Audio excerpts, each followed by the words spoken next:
in Idaho. And then it's followed with a discussion with Tim Reed, who is a U.S. national correspondent for Reuters. I want to say that Tim had a very unfortunate family emergency, so he is not in this room with us, but we are going to Zoom him in, and he is going to be having a virtual conversation with us. We've tested it. It's almost like he will be here. And I think that's it. Oh yeah, there will be snacks at 2. So if you're disappointed that Tim won't be here, it kind of balances out. Okay, so I'm going to pass this along to Dr. Ashley to lead us in this next conversation. Thanks. Oh wait, and I'll take my son off. If you. Great. There we go. Hey, awesome. Thank you. Hello again. I'm back. Seth Ashley, professor here at Boise State in the communication department. And this next panel, we called it The State of Media Literacy in Idaho. The idea was to get kind of a local look at what people are doing, how people interpret this stuff, and how we approach it here. So I'm mainly going to ask one big question to get us started, and then just kind of let everybody have at it, and then we'll take your questions and see where it goes. So, and I'll just introduce each person as we go. So first, here's my big question: how do we define and approach media literacy? Just kind of what do we think it is, and where does it fit within our work? And we've got a bunch of different folks up here, journalists, librarians, all kinds of people. And so then once we define it and we fit it into our work, then how do we know if it's working or not? How do we kind of measure or assess what we're doing? So I'll just go down the line. We'll start with Dina Brown. She's a librarian here at Boise State as well. So here you go. Hello, thanks everyone. I'm super excited to be here today. So the question was, how do we define media literacy and how do we incorporate it into what we do? Okay. So I, as a librarian, a lot of times, especially in grad school, we talk much more about information literacy than we do specifically about media literacy. But I really kind of think that's probably changing as the media environment has been evolving, sometimes quite rapidly. And so I think that the idea of kind of looking at it from both of those angles, from the media angle and from the larger information context, is really important. I'm kind of worried that if we just limit ourselves to talking about media literacy, that we're maybe missing some of the picture there. And so the way that I incorporate these ideas of information and media literacy into what I do every day is certainly any interaction that I have with any student or faculty member or staff member here at Boise State is an opportunity for me to educate them about information literacy. So whether they're coming to me with a specific question about, say they've got an assignment and they need 5 peer-reviewed articles from the last 10 years. So that's a point of beginning a conversation about what their actual information need is, because a lot of times that's something that is given to them by a faculty member, and so they're just kind of absent-mindedly spitting that back out at me as that's what they think they need. But in having a conversation about what they're actually looking for, sometimes we can get a little more specific about what it is that they're looking for. So I definitely look at every interaction that I have with anyone on campus as an opportunity to help them feel a little more like they've got a little more agency over the information that they interact with.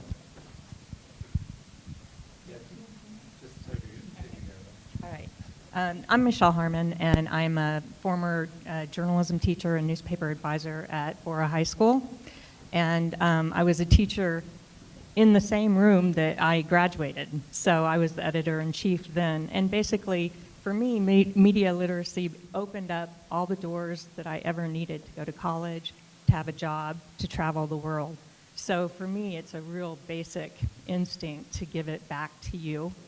And what I think it is really being involved, knowing who's talking, knowing what their agenda is, and not being afraid to get on the phone and say, hello, this is my name, I work for, or I'm a reporter for the Bora Senator, and I would like to find out how you feel about this issue. So that is a basic skill, soft skill that you can use all your life. And I think that we need to preserve high school and middle school journalism. I know that we heard from somebody earlier in the day that they're going to start teaching a critical literacy class in high school, I don't think that's enough, because what happens is when you work on a media publication in high school, you basically tackle all the issues that a professional journalist will tackle. And the reason I say this to you all is because a lot of newspapers are dying in high school as well.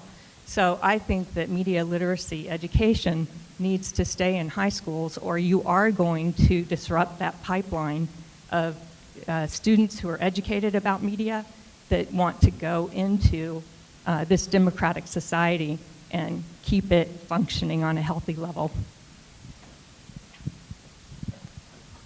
Ryan Hill, I actually do public policy and communications for the Boise School District. And so I come at media literacy from a little bit different angle, in the sense that not only, I mean, the definitions and even the philosophy behind what they have said is exactly spot on if I look at it from a consumer of media.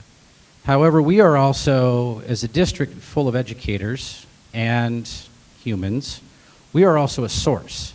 So I have to look at media literacy also in this sense of what's our responsibility as a source, or in sometimes, thanks to this guy, the subject of media inquiry. So what my role is from an education perspective is to make sure that not only that I have my fingers on what we're doing in the classroom to make sure that our students are learning the skills, whether the soft skills or the physical skills that Heather spoke about. Is it Heather? Did I get that right? Michelle, sorry. That Michelle spoke about.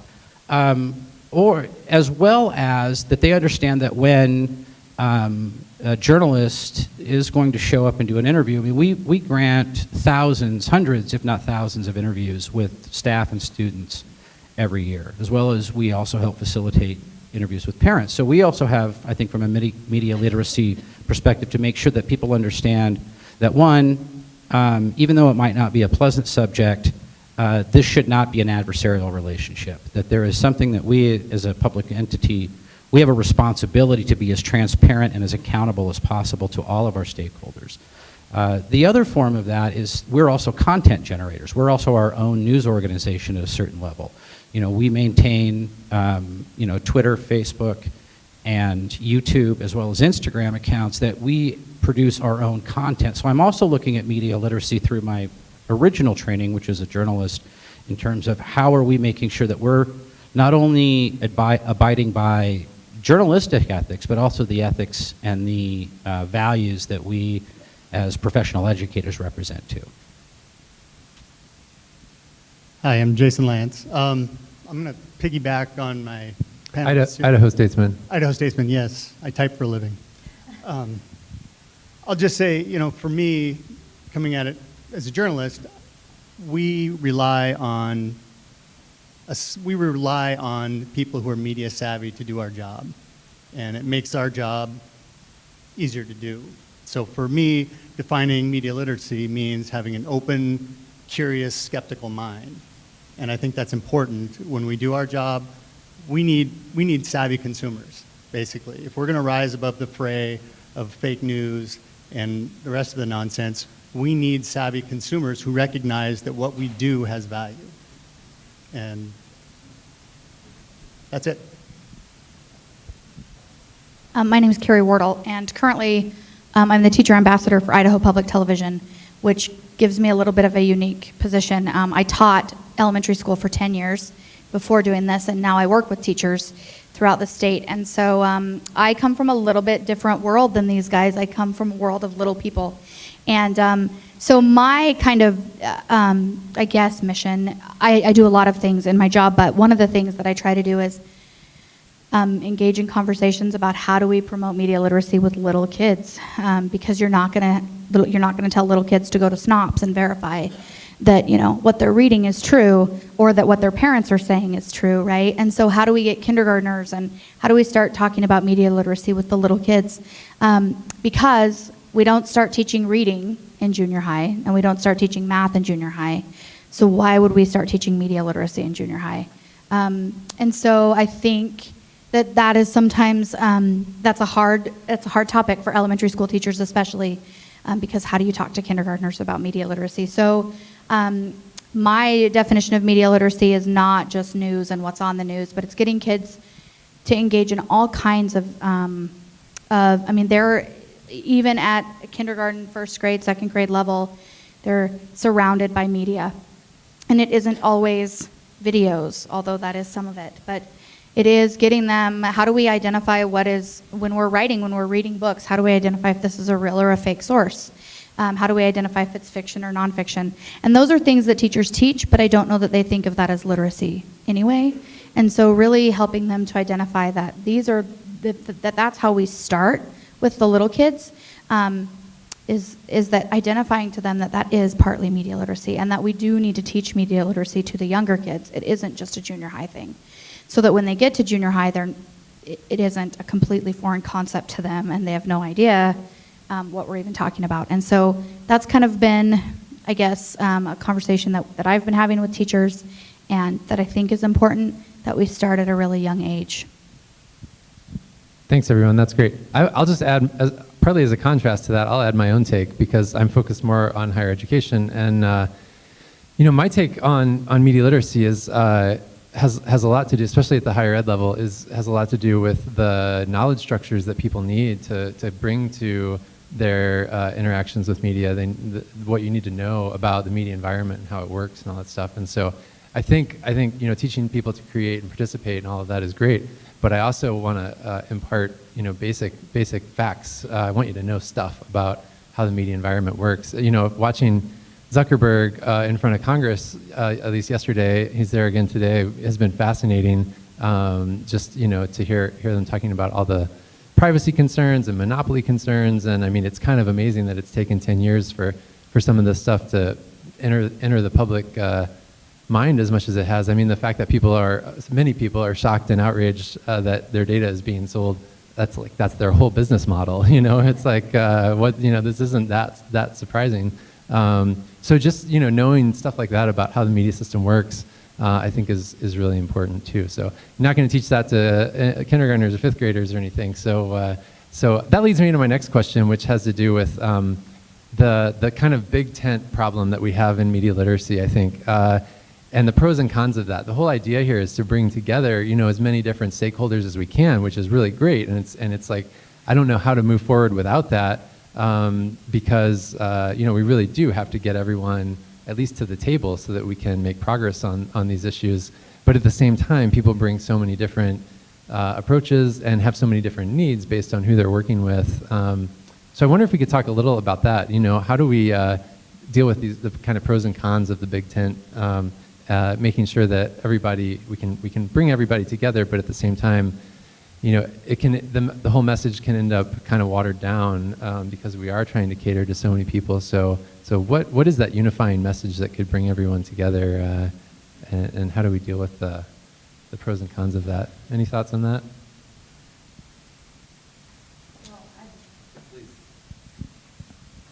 I don't have this well articulated, but I think we need more underground newspapers. I mean, you when you talk about being watered down, what you have is a lot of media, their model is a business model.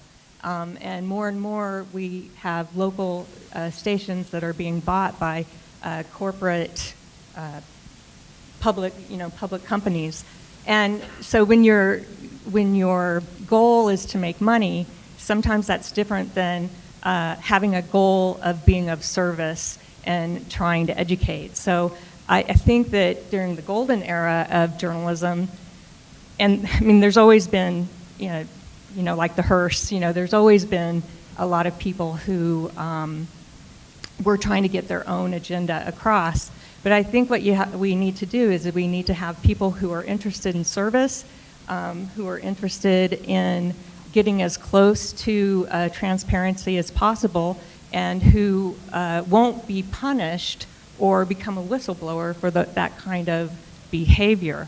I see just a very small amount of that in today's society. So if we were thinking about 2060, I think we are in a crisis mode, and we need to think about maybe not-for-profit journalism,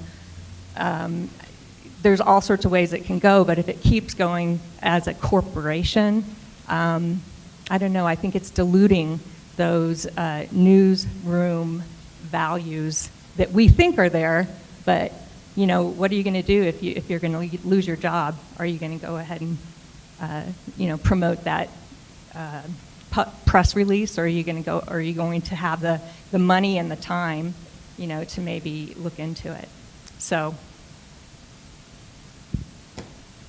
And I think I love, bring on that. Let's fight the man. Bring on the underground newspaper, the broadcast, the radio Boise's. I mean, I love the fact that even though we have seen the impacts of corporate-owned media, even more recently than we care to admit, just as an aside, watching Congress question Mark Zuckerberg was so painful, just from the sense that they didn't even know the right questions to ask.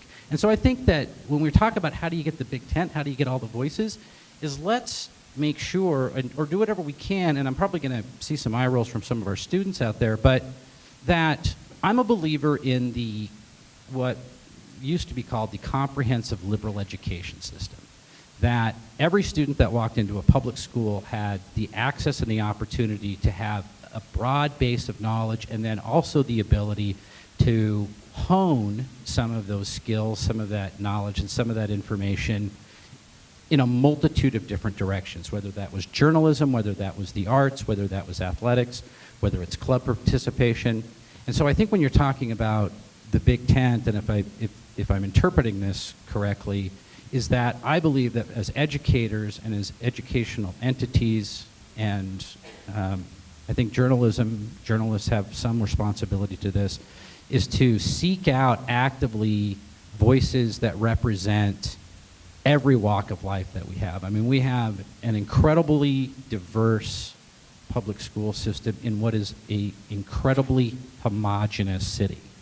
So how do we make sure that every student, regardless of what their background is, what their current state of affairs is in their homes, that they still have some of those basic skills, whether it's how to write a well-informed journalism piece, how to write a formal essay, how to not use reply all on emails. I mean, there's a whole there's a whole series of those things, and I think that if we, as in particularly through K-12, and I'll go down to the little guys that kind of terrify me. I do watch our teachers at that level really try to incorporate it, but not beat them over the head with this is your media literacy lesson, so to speak, but how do we incorporate some of those skills that they are going to need to be critical thinkers in their math lesson and in their reading lesson. And by the time they get to 4th or 5th grade, we are actually talking about media literacy, and we're talking about digital citizenship, and we're talking about what I also like to call responsible citizenship in light of media. So I think that if we as K-12 educators can get as many kids, like I said, a very broad base of knowledge, as well as provide access and opportunities to some specialized skills or some different skill sets that empower them to have that voice, that big tent will fill up rapidly. And I think and actually I'm a half big tent is full guy. I think it is filling up with very, very strong, well-educated and empowered voices.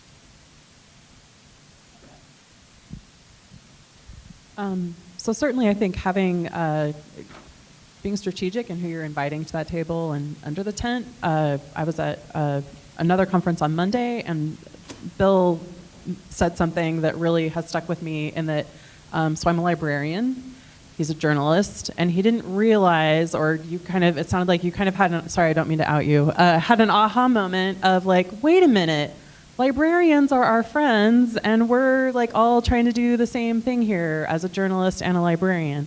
And so I think maybe realizing that there's a lot of folks in education that are kind of working towards that same goal and have been for a long time. Like all these things that we're talking about, that's librarians' jam. That's what we go to school for. Information is our thing that we geek out over. And I think it's a great idea to incorporate it into other disciplines.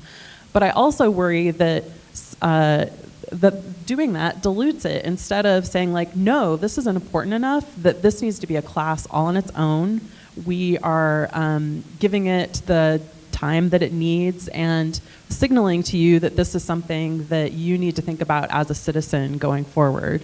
But certainly, I love the idea of also connecting those ideas and concepts to all of the other disciplines, because certainly it does all relate to one another. You know, if you come in and ask me, how does librarianship relate to almost anything that you can tell me, I can come up with some way to tell you how it does. And that's part of what's so great about libraries, I think, is that we're here for everyone. And we're here to support you and service you regardless of what you think.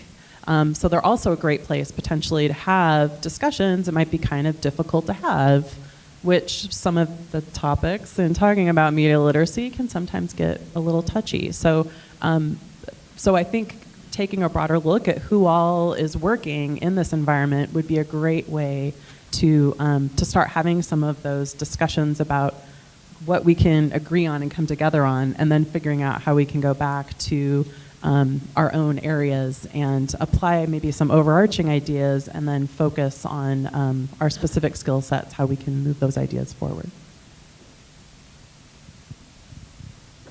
I'll keep going. I'll ask one more thing, and then we'll take audience questions. I'm just thinking about, if we could all talk maybe as specifically as possible about a challenge and an opportunity that we see in what we're doing. And I'll just give my own as an example. One of the things that comes up over and over is this. We talked earlier about competing narratives about millennials and Gen Z and everything. And same thing I see a lot in classrooms is, the idea that digital natives come to us with all this great tech expertise and they know what they're doing. And then a counter narrative is the idea of being digitally naive instead of digitally native. Because yes, you have a Facebook page and you can scroll and post, but do you really know what you're doing and how you're using it and all that stuff? And so I see a mix of both of those narratives in my classrooms, and trying to get all of those people together to work towards common goals is tricky. One thing I'm really excited about is offering a UF 100 class. If you're a Boise State student, you might roll your eyes at this, but I'm really excited about media literacy in the digital age that I'm going to be offering in the fall. We haven't done anything for non-majors in my department, and so I'm excited to get the message out a little bit across campus. And I've been preaching this gospel, since I got here 7 years ago. And I get a lot of comments from people in everything from, I had a computer scientist come talk to me earlier because she wanted to do she was studying fake news. And I've get people from chemistry and geosciences, and I mean everybody has a stake in this. So there's a tremendous opportunity to bring together not just folks like us, but from all across campus. Everyone, everyone, despite regardless of your discipline, has something to gain from creating a more media literate population. So I don't know all the right ways to do that across campus, but I'm excited about this class that, if you don't know what UF is, it's just basically our general education curriculum, which, interestingly, President Custer kind of railed against earlier. I guess he can say whatever he wants now that he's retiring. But yeah, he's got some good points about how, it has become kind of watered down compared to what the canon of Western civilization used to look like. And so, so I don't think we're going back to that, but I do think we need to think about how the classes that we are going to offer or require all freshmen, first year, second year students to take, what are those really doing for these students, and how are they turning them into, good citizens, and how can we convince students that that's important and it's not just a waste of your time and money to have to take these classes. So, but I'm excited about that, and the different people that it brings together across campus too. So, challenge, opportunity, anyone else? So I recently came across some statistics. I think they were from 2011, so a little dated. But if I'm remembering correctly, there are 700 school libraries in the state of Idaho. 620 of them, there are 700 schools. 620 of them have a library, period. So there are schools in the state that don't have a library. There are only, I think, 300 school librarians in the state.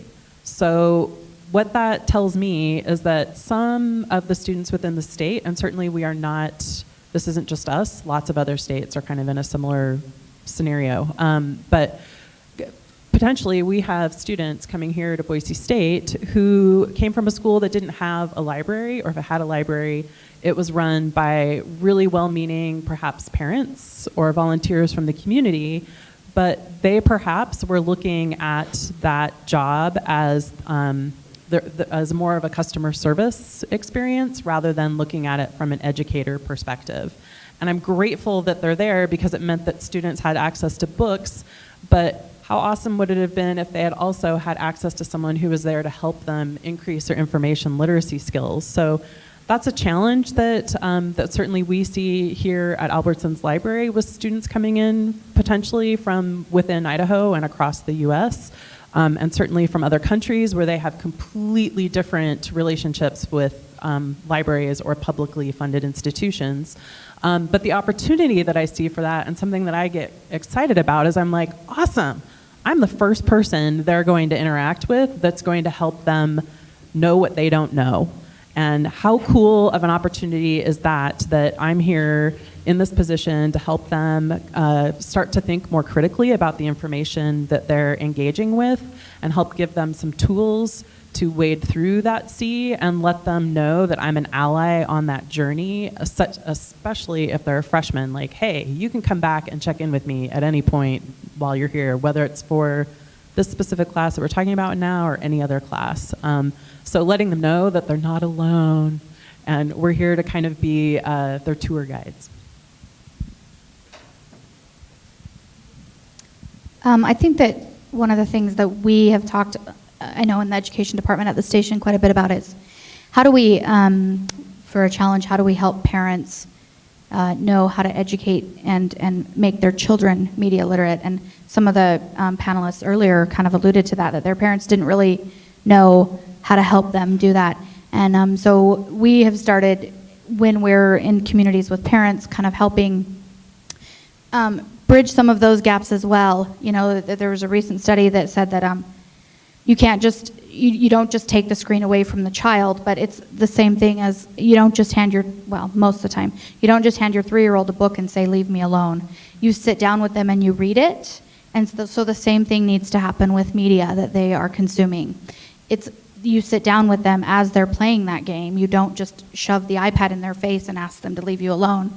And you interact with them and you start teaching them those things at a young age so that then you can have those conversations with them and you know. And so that has been a challenge for us, is how do we kind of bridge that gap with parents and caregivers to really start getting them. That is a scary thing for parents to think about, like with my little kid, that should we be consuming media and looking at it and talking about it together. And so anyway, having those kinds of conversations with parents, so that I guess is both a challenge and kind of an opportunity, because we have tried to kind of work with educating parents a little bit as well on the reality is your kids are going to consume digital media probably, so let's guide them as they're consuming that media and have conversations with them about what it is that they're doing. And so that's one of the, I guess, both kind of challenges and opportunities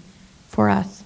I would just like to add that not only do we need to educate parents about their children, but we need to have more administrators and principals who, instead of maybe valuing whether their football team wins on Friday night, that they actually read the high school newspapers, that they sit with their kids on editorial boards.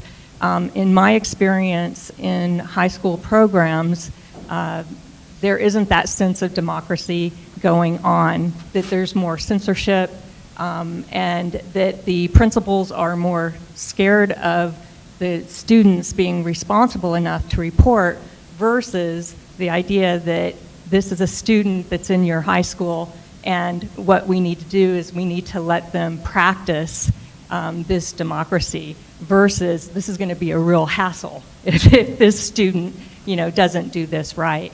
So we really need to educate principals, especially new ones, because the new ones are scared to make a mistake, and the first place you might be making a mistake in your newspaper can go public. So the first instinct is usually to tamp down the information versus to explore it. So that's really important. You know, as a journalist, I think it's no secret we have our own set of challenges as far as, you know, you touched on it earlier with, you know, corporate ownership, a lot of different challenges. But what we do, I think, has never been more important now. And we could argue about the value of corporate ownership or whatever, but it costs money and it's difficult. And I think, for me anyway, it's a challenge and an opportunity for us. I mean, we as journalists, as companies, we have to get better at being transparent. We have to get better at doing the right thing consistently and basically proving to everyone that what we do has more value than the noise out there.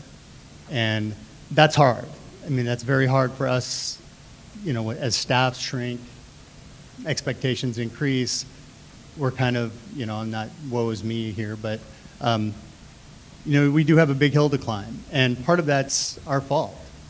For a long time, we just sat and people came and picked up the newspaper and flipped on the TV, and we didn't have to do any work. You know, we had an audience out there, and they came to us, and we're not the only source out there now. So we have to I think this will make us better as journalists. We get smarter about what kinds of news we do, or, you know, what kinds of stories we cover, how we cover them, how we make society better. And like I said, I think that it's a challenge and it's an opportunity. And I think that, to Michelle's point a little bit, I think that it's a great point, is that we have to, as educators and as administrators and as policymakers, we have to continually question and push our people to encourage the kind of performance that we're going to get from the student journalist or the student artist, as we are going to push the kid who's going to start in the football game. And I say that as a guy who didn't start in the football game. No, but you know what I'm saying is that I mean, I still see, I walk into classrooms and there's the, you know, shoe organizer where you put your cell phones. And we have teachers who are terrified of what, you know, their students are going to be doing with their cell phone in class. Now, I happen to work with some much more forward-thinking and educators at the administrative level who don't want to see that happen. They want those kids to understand that smartphone is a very useful tool, not just educationally from whether it's a media literacy perspective or whatever they're going to do. But I think that is a challenge that we do see in K through 12, is there is very much a sense of what is that appropriate balance between discipline and creativity, and letting kids, you know, kind of make a mistake and being willing to be accountable and own up and responsible for those mistakes. And I think that that's something that we always have to guard against. And then I think at the same time, one of the things that we have to do as a source or a subject as it comes to speak is that we really do owe it to our public. One of the challenges that we face is how transparent and how accountable are we going to be as an organization. I mean, we have an elected board of trustees. We, you know, are supported by taxpayer dollars, and with that comes a certain amount of responsibility. And I will say that one of the things that have changed I think dramatically in the 5 years that I've been there has been a default position of transparency versus a default position of make them ask for it. But I still think that that's a challenge that any public institution faces, or any large organization, corporate or public, is making sure that people understand what you're about before they really need to, and then hopefully working with our journalist friends to get those stories out and help them tell it in a compelling way, so that people, it's not just a 200-page budget document up there, but how that really impacts people's individual lives and what are those stories about how they affect. So, like I said, I'll give you 2 for the price of 1 on that one, Seth. Those are all great answers. I'm just going to go off what Carrie said real quick, because my wife and I have a 3-year-old, and it's really, we have to read 27 books every night to prolong bedtime as much as possible. So he doesn't have a Facebook page yet. But yeah, I really like that idea of, like, if you work with them on this level with this analog media, how do you carry that through with digital? And I think you can do that. Why not do that forever? I mean, the way that we work with the people that we're trying to teach, like kind of side by side, I think that's a really good way to think about it. So anyway, let's, anybody else have things you want to ask, questions, comments? Please. You know what, I'm going to run to you with the microphone.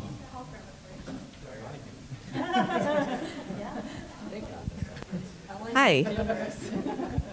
So today, in general, I think a lot of our focus has been on the K-12 or college educational aspect, where we have sort of this captive audience. And it really is the best, broadest way to educate, a whole generation of young people. But what do we do about the millions of Americans who are not in a classroom setting at all? How do we educate these people, these adults, to be more critical of the information that they're seeing online? Lost cause, sorry. Just kidding, what do you think? Well, I was recently in Arizona, and they have this wonderful humanities program, and they even had the programs on Saturdays, like Saturdays at 11 o'clock, and one of the topics was fake news. And so I and maybe 19 other people came to that humanities offering, and we were basically all preaching to the choir. So I just offer that. I mean, there's programs out there.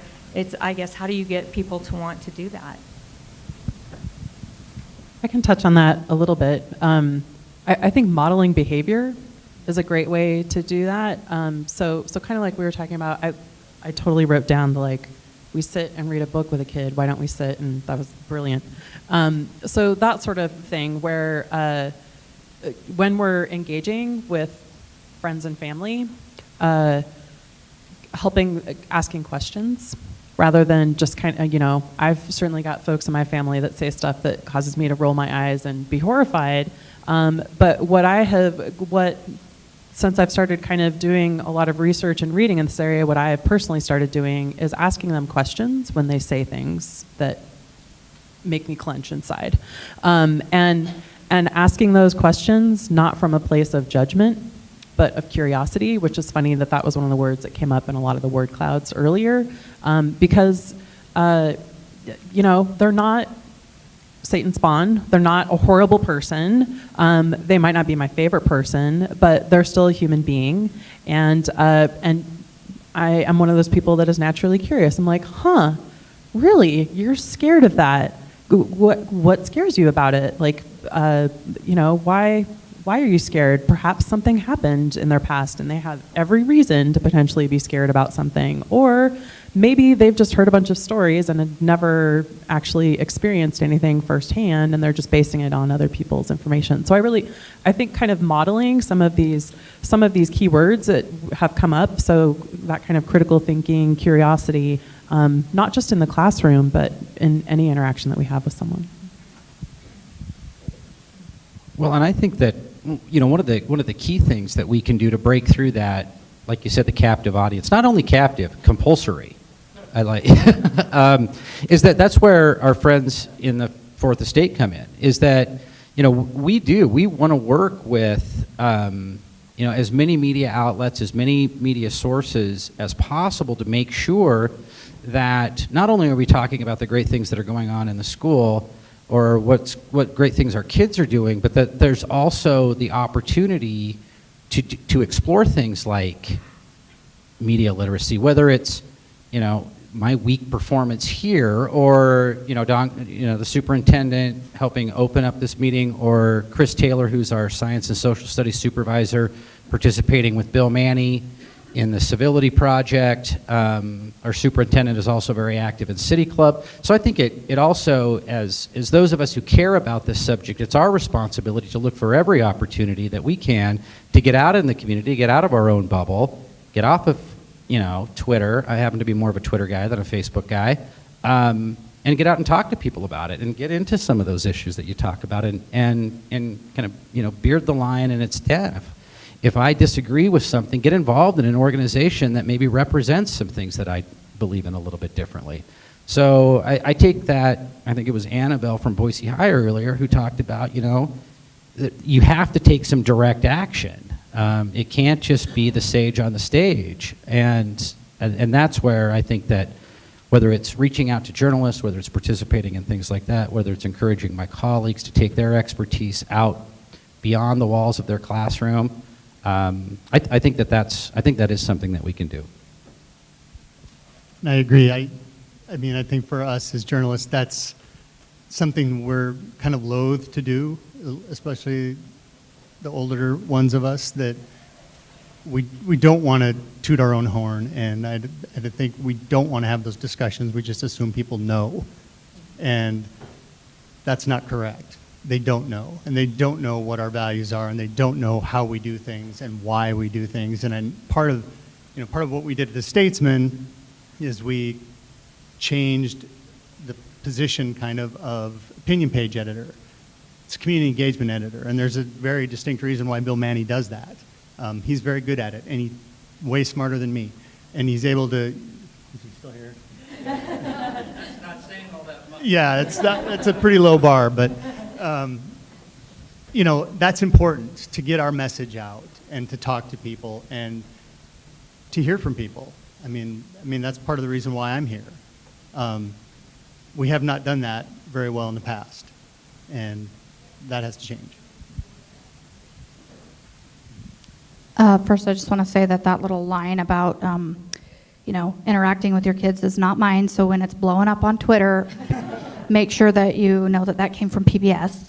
And they did a recent study, actually. So don't be quoting me as saying that. I don't want to get in trouble. Paula Kerr will call me up. She's the CEO. I'm just kidding. She won't. But, I just was thinking, though, that, and I maybe it's just because I'm a teacher, but I always take everything back to kids. But I think as an adult and as a parent,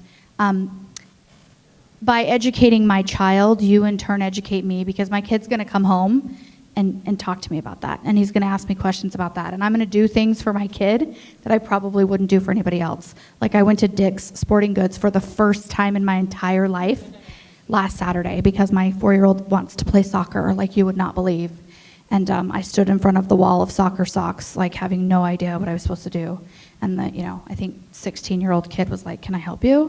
And I was like, I need some socks for my 4-year-old, and I don't know what I'm doing. And he, grabbed them. And then I said, "So do these go under the shin guards?" And he smiled and said, "No, ma'am. Shin guards first." He called me ma'am, first of all. So I'm in that category. But those are the things that, I wouldn't have done myself, but because my child is interested in that, that's something that I'm like, I'm so out of my comfort zone. I have no idea what I'm doing, and I'm walking in asking the 16-year-old clerk for help. And I think the same thing relates to when we start having those conversations with our kids about, in schools and in classrooms, about media literacy and about figuring out what's right and what's true. Then they're going to go home and they're going to talk to their parents about that, and hopefully their parents are then going to educate themselves. I don't know, you can't make them do anything, but hopefully then that makes them go, oh, and stop and educate themselves. So I think you end up educating adults by educating children. So I think one of the things we need to think about as parents, educators, leaders, is a lot of the news nowadays is being led by clickbait. So if it's getting a lot of clicks, then that's important to the bottom line. And it used to be a little bit of, well, you have to give them some of what they want and some of what they need. And I don't think that we can keep following the model of it was a good story if a lot of people read it. I think that sometimes we have to have our vegetables as well. So I think that's important to keep in our ideas. I just want to, I agree 100%, and I will also push back because I'm super sympathetic to these guys who, if you write a good story, that's great, but what if nobody reads it, you know, and you've wasted your time. So, you want to weigh in on that? And I'll also add to this, like, it's tough because I want journalists to help us understand all of this, but at the same time, there's been, you know, 2 or 3 of them that were able to join us today, and they're super busy, and I get that, but, you know, I've tried to reach out to a bunch, and it's hard to get them to participate in this stuff. And we're going to talk to a really great national Reuters journalist in just a few minutes, and you know we can ask him about this too. But go ahead. Well, I think you're both right, to be honest, and that's kind of weak, but you're right. It's clickbait's one thing. I mean, we can throw up a story about geese falling out of the sky in eastern Idaho, and it goes crazy, right? But bringing things back to my kids, you know, if you're going to be media literate and you're going to be savvy about what's going on in the world around you and you actually care, it takes work. And you can't get that from a 140-character tweet, and you can't get that from kind of the lens that is Facebook. You have to, you know, like I tell my kids, you have to work at it. You have to go and find the stories and read them. And as journalists, we have to do better at putting those stories that matter in front of the people that matter. So we spend a lot of time now deciding, okay, we're going to write this story. Now, who needs to see it? Who cares? We got to get it in front of those people, because those are the people in position to affect change or to make better decisions or whatever. But we spend a lot of time worried about the audience and getting it in front of the right people. So, you know, we didn't get into this business to write about geese falling out of the sky, but the truth is that some of those stories, they have value. They surprise and delight. They're kind of saccharine, you know, but yeah, there's still geese falling out of the sky, which is pretty funny. How can you not read that? Yeah. I think it's really interesting that, you know, you're in this really tough position. Anyway, did you want to say something, Ryan? Go ahead. No? Okay. Never mind. I'll just, I want to take some more questions. So who else has a question? Maybe from a student? Anybody? Non-student? Yes. Come on down. So this one's primarily for the people that are in the journalism field, but anyone else who wants to answer, feel free. So I write for the student newspaper, and most people at my school don't know that we have a newspaper. And so I, even if it's getting off track a little bit, would like to know what advice you have for me as a writer and as someone who facilitates the story. How should I get these out there? Like, not just writing about what we want the students to hear, because we try our best to do that, and what we feel is not only important, but what people want to hear. But no, that's not helping people pick up the newspaper or even realize that we have one. So what should we do? Enter your work into writing contests. Yeah, those are the people who are kind of guiding your talent. Then you get a measure of your writing compared to people across the state, across the nation, internationally. And also just write because you're supposed to. You know, make it a little bit less about them and more about why are you doing it. That's an idealistic. Yeah. So I just want to make sure that I heard was your question that you have a student newspaper that nobody knows about, and you have phenomenal journalistic pieces that appear in that, and you want to know how to get those to more people? Well, that's the problem. I don't know if they're phenomenal or not. No reports back. Well, whether they're phenomenal or not, then Michelle's answer was absolutely correct. So once you've established that they're phenomenal, there's a little company called Cambridge Analytics, and they have a tremendous amount of data on what people like and don't like. No, but there really is. You know, this is one of the things that I talk to friends of mine who are professional published authors as well as journalists, and I'm sure that my colleague can speak to it.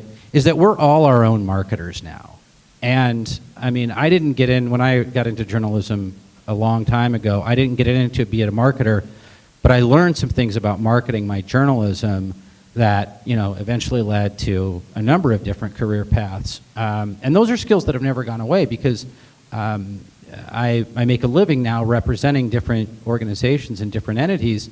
And, you know, at the end of the day, my value at a certain level is going to be judged on whether or not not only are people clicking on the story or reading the story or understanding it, but that they're also processing it and they're putting it into action. So I would say outside of the journalistic integrity of your work is to really study you know, promotional and marketing skills. And that is anathema to a lot of people that I know that are big, what I would call big J journalists. Yeah, and he's absolutely right. I mean, for the bulk, that's been a big challenge in our newsroom too, is, you know, you tell a reporter, well, you've got to get your story out in front of people. If it's, you know, if nobody's reading it, it's a journal, not journalism, right? So you've got to get it in front of people. You've got to be active on social media. You've got to, you know, you've got to do all those things. But it also, I think, identifying, let me say this right, but, you know, identifying who you're writing for before you start writing, right? I mean, so it depends, regardless of the topic, you're targeting that story at a certain audience. What does this group of people need to know to make a smarter decision about their life? And that's the people you're giving that story to. And, you know, they'll share it with, they'll help you get it out there. Mainly just keep writing those good stories because that's the big that's thing. what we need you doing. We got to move on, but I just have a takeaway that I think I'm kind of forming in my head. You know, up here you've got higher ed, librarian, secondary ed, admin, policy, journalist, and younger kids. You know, I've been to a lot of these kinds of things, and I haven't seen a panel this diverse in terms of, you know, where we're all coming from. And so, and I think you can actually see, like, we have a little bit of a hard time even talking to each other and figuring out how each of us is doing what we're doing. And so, to me, the takeaway, though, here, I think, is that the value of this is that we can educate each other, and that's really what we have to keep doing if we're going to move forward on all this stuff. So the Big Ten idea is that the value there is that we really do, by bringing all these different people together, get to continue to educate each other about what we're trying to do, and that certainly includes students and student journalists and you know, anyone else with a stake in you know, an informed, self-governing citizenry, so that we can continue to have a viable democracy. And who doesn't want that? So so anyway, thanks so much to our panelists. Really appreciate everybody taking the time to be here. And we'll turn it back to Michelle, and she's gonna bring Tim Reed on. Yeah, great. Okay, so there are snacks, and we're gonna bring. We're gonna be giving out surveys, feedback surveys that'll only take you like a couple of minutes to fill out, and then we're gonna get Tim on Zoom and have a conversation.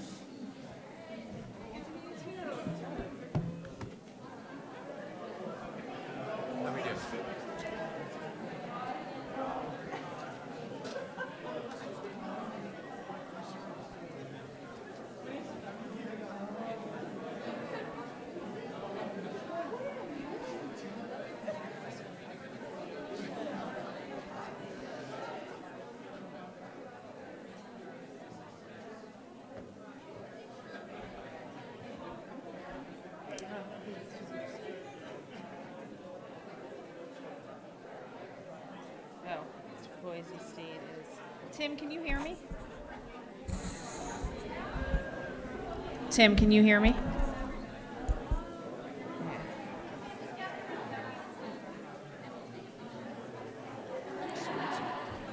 Let me grab Adam real quick. We took a break, Tim, so just give us a minute.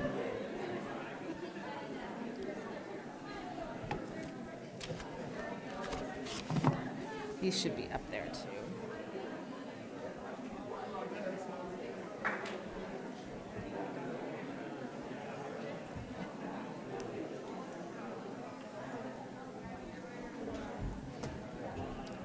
How do I get them up?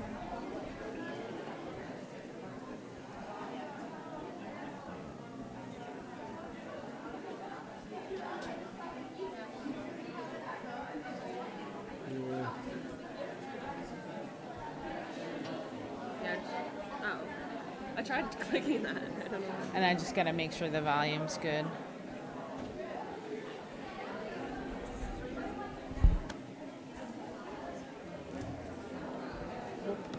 Tim, so you're up on the camera, but people are just getting a cookie and some coffee. Can you just test? It's muted in there. It's muted in there. Okay, great. Hold on one sec, Tim. Tim, so I'm going to just read your bio a little bit and then go in, just say hi, and then we'll go into just from the beginning, like what had you pursue journalism as a career, and we'll go from there. So we are handing out surveys. If you guys can fill them out before you leave today, that would be super helpful. I would love to get started, too, with the conversation with Tim, so if people can get a cookie and get back to their seats, that would be great.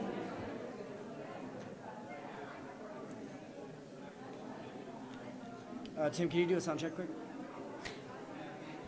Tim, could you do a sound check?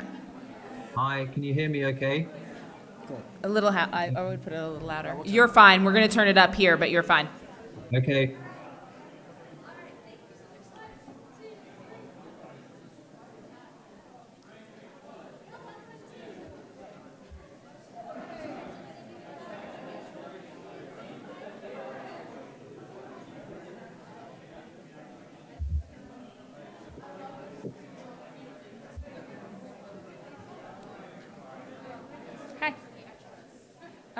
Just put them on that table, that's fine. Yeah.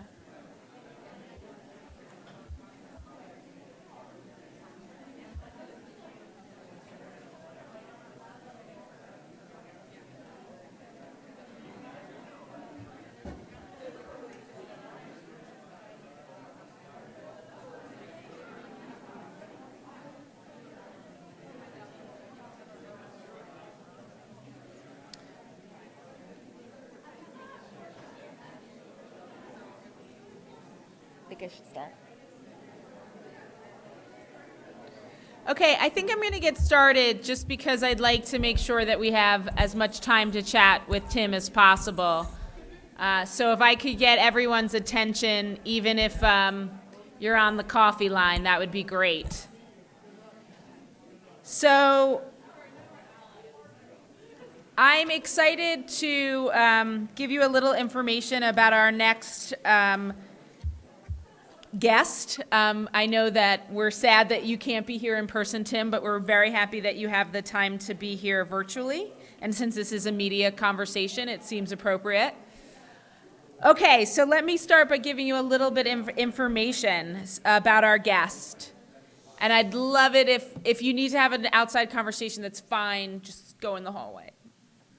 Okay, Tim Reid joined Reuters in 2010 from Times of London, where he was a Washington correspondent for 8 years and a foreign correspondent prior to that, with assignments ranging from Afghanistan, Zimbabwe to Jordan and Pakistan. Tim was also embedded with the U.S. Fifth Fleet during President Clinton's 1998 bombing of Iraq. Tim has covered 4 U.S. presidential elections, 7 U.S. midterm elections, plus 6 mass shootings in the U.S., coups, and the terrible earthquake in Haiti, and drug wars in Mexico. At Reuters, Tim has been an investigative reporter and has covered the nexus of economics and politics in Washington, municipal finance, and the 2008 financial crash. Tim has been based in Ohio since July 2017 and has traveled extensively in the Midwest and other regions to better report on issues most important to supporters of President Donald Trump. Tim, as part of a Reuters team that produced a series of special reports into the use of police tasers or stun guns, and we'll be talking about this. That taser series just won the White House Correspondents Association Edgar A. Poe Award, which honors news reporting on subjects of significant importance to the American people, and it has also been entered for a Pulitzer Prize. So, Tim, you've done a lot. So welcome. Thank you for being here. It's lovely to be here, and I'm sorry I can't be there in person. So, well, they can see you much better from the screen than if you were on the stage, so it's okay. Okay, poor things. Yeah, so let's start from the beginning and give us a little bit of your career trajectory and kind of what what made you decide to pursue journalism in the first place? Well, it was mainly because my mum was a journalist, and I got very interested in journalism from a fairly young age. And in fact, I always wanted to be a journalist since I was a kid. Although I took a bit of a wrong turn, I actually became an attorney first. Oh. Back in London, quite a long time ago, I was probably heading to become one of the world's worst attorneys, actually. I really didn't enjoy it. And so in my late 20s, I quit the law and went to journalism college and changed careers and became a journalist. Eventually, it took quite a long time to actually get a proper job on a newspaper, but I was very determined to do that. So that's what happened. So your career, what I find so interesting about your career path is it spans so many different countries and so many diverse topics. So you've spent 20 years and you've been in Iraq and now you're in Ohio. So how do you describe that path? Like, walk us through that. Actually, I have never been in Iraq. I have been in Afghanistan a couple of times. Oh, so sorry about that, guys. That's But no problem. Well, really, the event that really changed the trajectory of my journalism career was 9/11. I was a general news reporter in London for the London Times covering domestic British issues. I was in fact on the day of 9/11, I was covering the closure of a local railway line in southern England. And I got a call saying, could you please come back to the office in London because a plane has hit one of the Twin Towers. And 6 weeks after that, I was in Afghanistan covering the defeat of the Taliban in southern Afghanistan. That summer of 2002, I was back in Afghanistan again. And then that November, I was in Washington. I'd been made the Washington correspondent for the London Times. And that was really just meant to be a 2-year posting. And 16 years later, I'm still here in America. So that was really a big sort of turning point for me. And why did you get that call?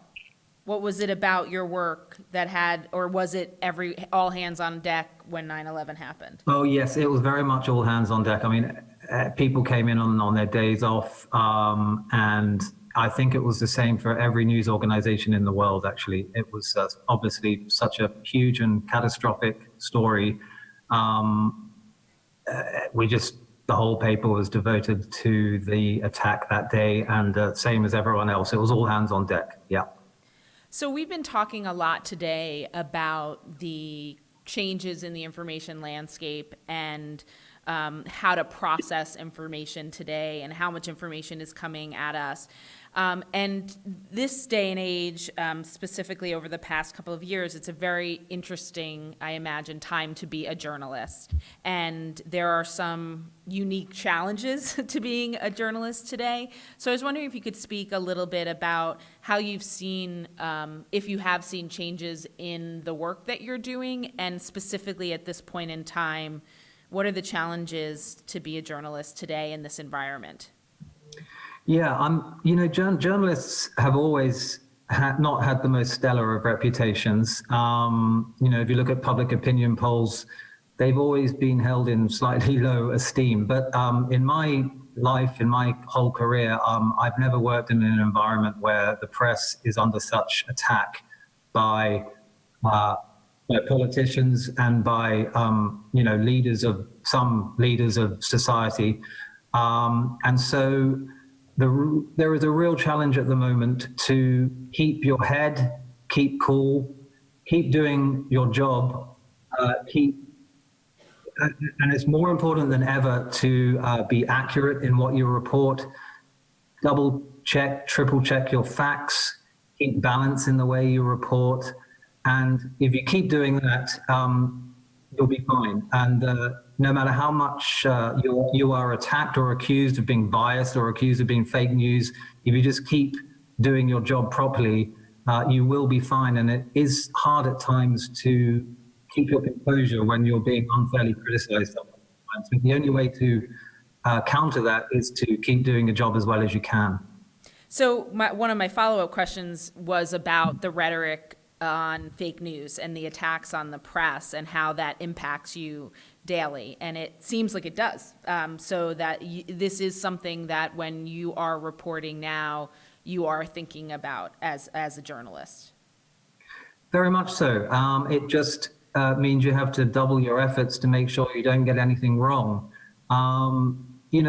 Attacks on the press, calling the press fake news is not a new tactic.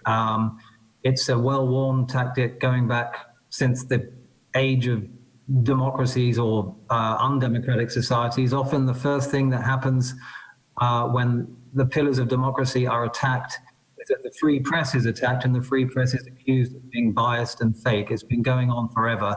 And the only way, again, to guard against that and to fight back against that is to keep your head and just keep doing your job and keep accurate. And if you have the facts on your side, you will prevail.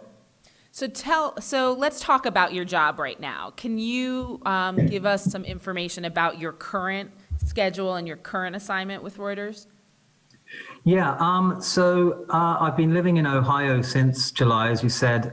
The main idea behind that was to really track as closely as possible the thinking of Trump's core supporters and whether over time they might change their minds about the president or not.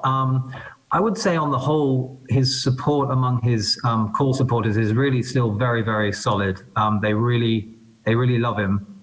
And so this year, I'm more focused on this year's midterm elections, covering issues related to those midterm elections, doing a lot of traveling, talking to voters, because as I'm sure everyone there knows, there is a significant chance this November that the U.S. House of Representatives might flip into Democratic control.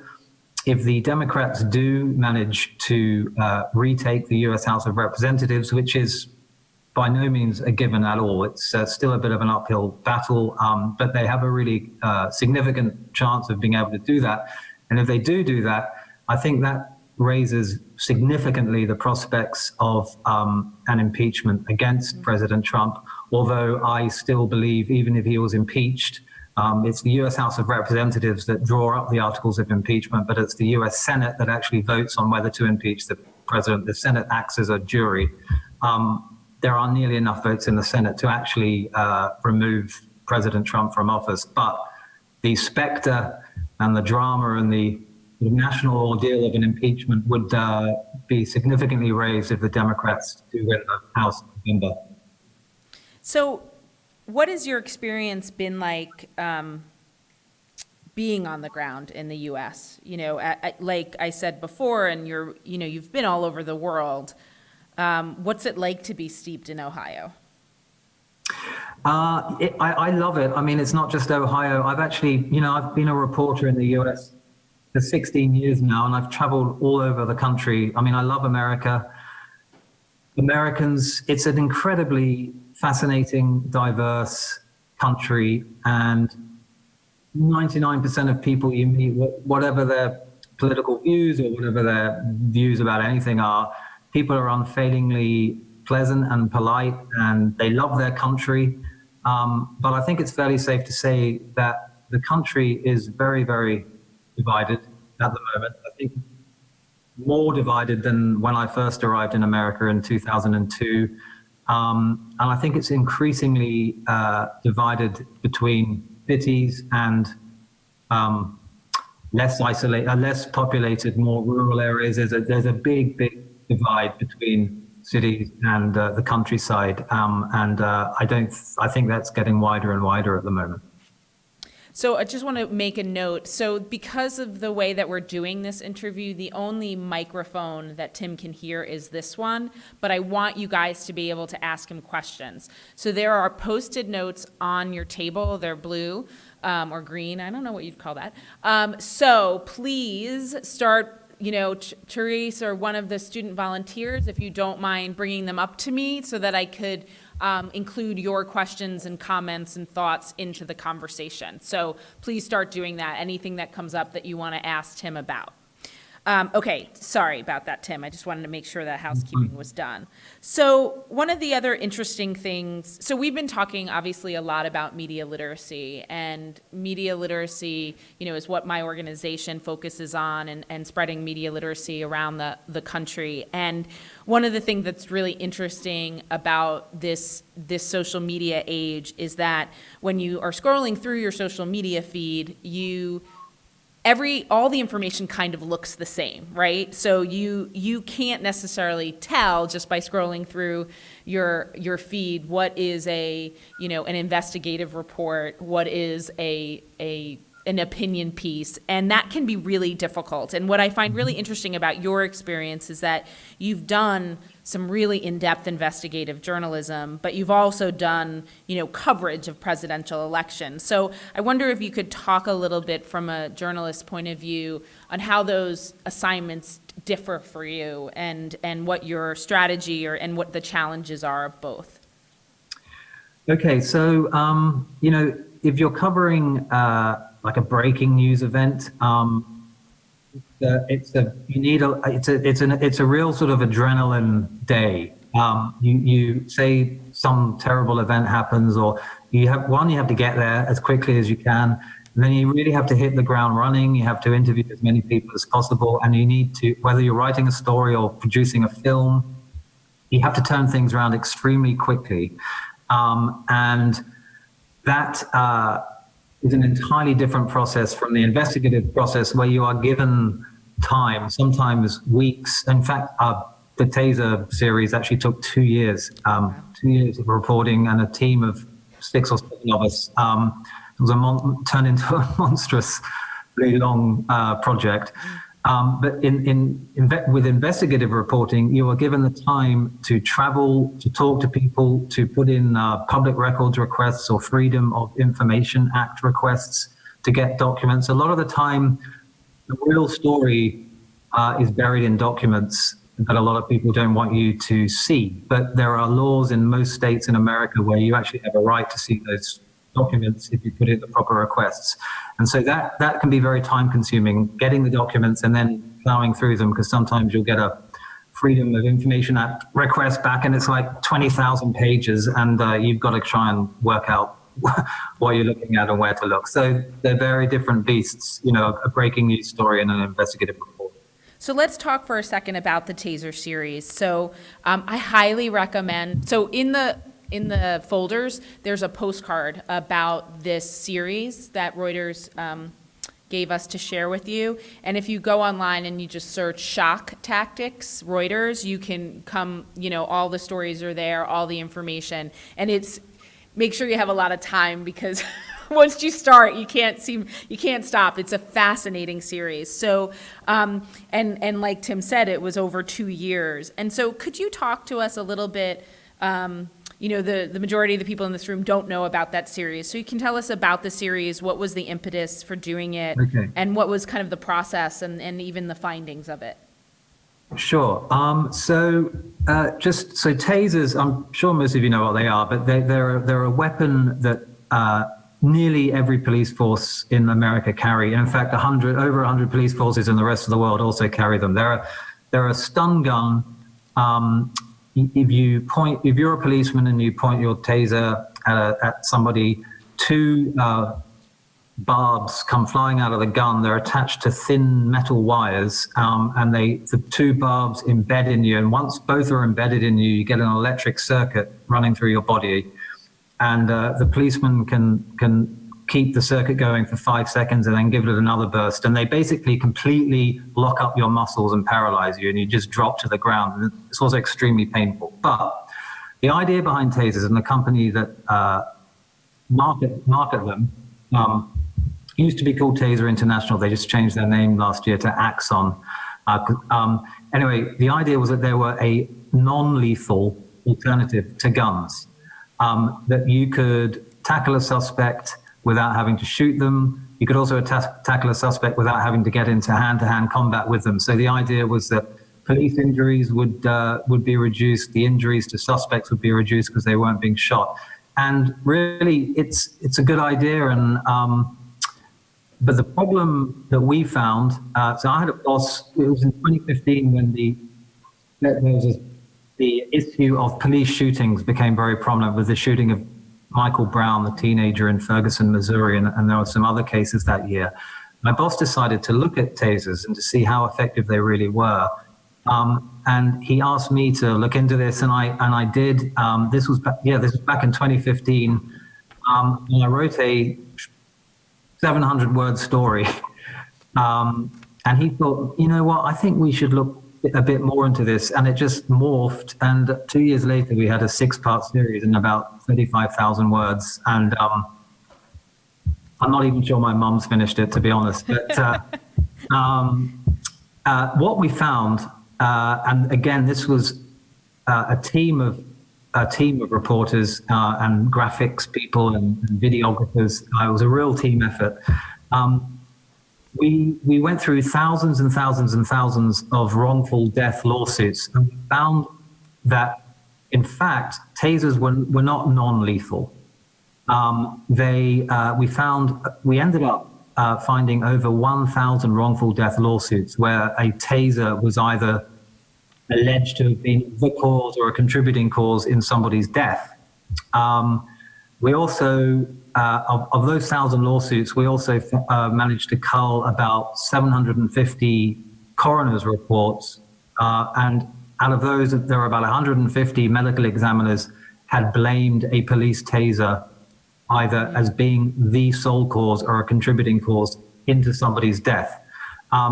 Taser, the company, still maintains that only about 20 people have died because of police tasers, and that's only because they've fallen off a ledge when they've been hit by a taser. What we found was cases where people get hit in the chest with a taser and they go into cut. These are quite rare, but there are cases where, for example, there's a 16-year-old guy, fit, no alcohol or drugs in his system, and he gets hit in one taser shot to the chest and he goes into cardiac arrest and dies. And everyone wants to know, well, surely, that might be a problem with the taser. And so what we also found over the years, with taser changed its warnings. They used to say it was a non-lethal weapon and you could use it as many times as you liked and aim at the chest. And then over the years, their warnings got more and more intricate. In 2009, they finally advised police not to aim at the chest. But what we found was a lot of policemen didn't bother reading the warnings, and even a lot of policemen still, it really became a major issue of the story was that police were still not really being properly trained in how to handle tasers, and that the weapons, when misused by police, were far more dangerous than police realized, and maybe the company had been letting on, particularly early on in taser deployment. So, and then apart from all the data and all the lawsuits we looked at, we spoke to a lot of experts, and we spoke to many families who'd who'd had deaths in the family from a taser-related incident.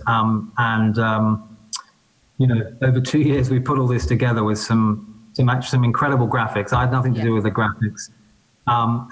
Anyway, that was the end result. And no one thought it was going to take 2 years, but that's what happened in the end. So, yeah, and again, the website, the graphics that Tim is speaking about are really interesting mapping, very interesting stuff. One of the things that stuck out to me, though, was the correlation between, or I guess the connection between those with mental illness that are, and that was in the first story where there were some really heartbreaking stories about individuals that were having kind of a psychotic episode that ended up getting tasered and killed, and so that connection was really kind of heartbreaking. And we met, because of all the lawsuits we looked at, we managed to break down a lot of data. I mean, 9 out of 10 of the people who died after a taser incident were unarmed. Yes, and a lot of them were. What was so tragic in a lot of the cases was that a family member would call 911 because they had a member of the family who was having a psychotic episode and they wanted the police to come and help. the police would arrive, it would escalate extremely quickly. They'd taser the person, and often, most of the time, the tasering was used in conjunction with other types of force. And the person 5 minutes later was dead. And this was because the family themselves had put in the call for help. So it was a really eye-opening experience reporting help. Yeah, it's an amazing piece of work. Highly recommend digging in. So there's a lot of questions, so you might be here for like 4 days. I'm trying to group them so that there's some combination. So going back to a couple of comments before, it seemed like there was a little nerve hit talking about the division between the urban part of the U.S. and the rural part. So I guess the general question is, how does the media's coverage of those flyover states actually impact that divide? And also, how does that relate to the political and racial divide? I guess the policing and racial divide. Okay, well, I think I have to say the media had a huge sort of mea culpa moment after President Trump's victory, because most people in the media didn't see it coming, and so a lot of editors a lot of people who run newspapers or run television stations or whatever, they live on the east or west coasts, and they don't travel into the middle of America, into the heartland. And so for that reason, a lot of the bosses, particularly, I think, missed what was going on. I actually spent quite a lot of time traveling in the Midwest before the election, and I'd written a couple of stories. I mean, quite early on, very early on, actually. I actually really thought Trump was going to do well from quite an early stage. Just because if you went and go and talk to people, a lot of people who voted Democratic in the past really liked Trump a lot, and so that I think the media really did not cover itself in glory in the way it covered the election, and a lot of polling was way off. I don't think it's been the last couple of years have been really bad for pollsters. They missed Brexit in England, they got that wrong, and they certainly got the Trump victory wrong. So after the election, I think a lot of news organizations thought, oh my goodness, we need to pay more attention to the middle of America, which is actually one of the reasons I've been living in Ohio. It was all part of the same sentiment. And sorry, what was the second half of that question? Was about the racial divide and what you're noticing about the racial divide with rural and urban life. The racial divide? Well, there is a racial divide. I mean, in most rural areas of America, they are predominantly white, and if you look really at the coalition that President Obama, the winning coalition that President Obama put together to win 2 presidential elections, it was fundamentally, it really was based on the urban populations. It was cities, young people, women, particularly younger women, and minorities. And a lot of those, or a significant majority of those voters lived in the cities, and that was the coalition he put together. So if you actually look at a map of America the morning after President Obama won both of his elections, it was like a sea of red, and then you had these like 2 little blue wings and the odd blue dot on the map, which were the big cities, and that he managed to turn out enough voters in the big cities. I mean, I'm really simplifying it, but that's essentially what happened. What President Trump managed to do was turn out a lot more rural voters than people thought he would. That was one of the keys to his success, and also there was a less enthusiastic urban population.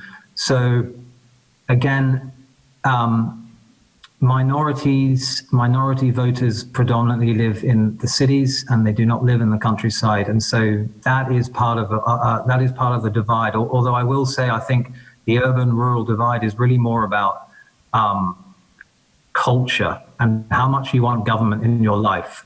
I think people who live in the countryside, they want to be left alone more. They're less interested in what the government can do for them. They just want to get on with their own lives. And whereas people in the cities, they want more government. They want their trash collected twice a week, and they want to know where, they want more representation. I think it's a kind of more fundamental cultural thing like that is exacerbating the divide. People have different priorities if they live in a city as opposed to living in the countryside. So there's a bunch of questions here specifically related to Reuters. So questions about the guidelines, the handbook of guidelines that Reuters journalist follows. The trust principles. Yeah, and then so the trust principles, and then specifically the investigative journalist portion of Reuters, and if that's what you've seen happen. We've talked a little bit about how investigative journalism has decreased because of budgets, because of changing face of news. So can you speak a little bit about those principles at Reuters and then the investigative journalism part of Reuters? Sure. Reuters is really interesting. It's the oldest news organization in the world, and it's also the biggest, although it's not particularly well known in America. We have over 300 bureaus worldwide, and Reuters covers everything. There's a funny saying that if something's going on somewhere, a Reuters journalist will be there. And Reuters traditionally covers is a wire service that reports news incredibly quickly. That's its tradition. You want to, if there's breaking news, you get it on the wire straight away. You get financial news on the wires extremely quickly because a lot of the Reuters revenue comes from traders who use Reuters financial information to make trades. However, in recent years, Reuters has been trying to. So its core principles of providing very quick, very fast news for the wire service is still its core mission and taken very, very seriously. But in recent years, Reuters has wanted to do more investigative journalism and do more stories that really get beyond the surface issues. I guess I'm very, very lucky because we're in an age where investigative journalism has decreased a lot because it's quite expensive to do. And but Reuters, and I'm not sure how long it will continue. I mean, I hope it carries on. Have been very, very, very focused in recent years on doing more investigative journalism, more longer form journalism. And they've really put a lot of funding and a lot of effort into it. And so I am the lucky beneficiary of that kind of increased focus on investigative reporting. Would you say there's a few inquiries about kind of in the vein of if it's so difficult to be a journalist, if there's so much mistrust, how do you keep doing it? How do you get, like you personally, how do you wake up in the morning and keep going? Because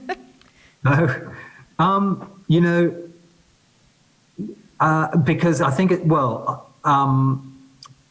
I think it's more important, good journalism is more important than ever. And I mean, you wake up every day and you look at what some news organizations are doing and the stories they're breaking.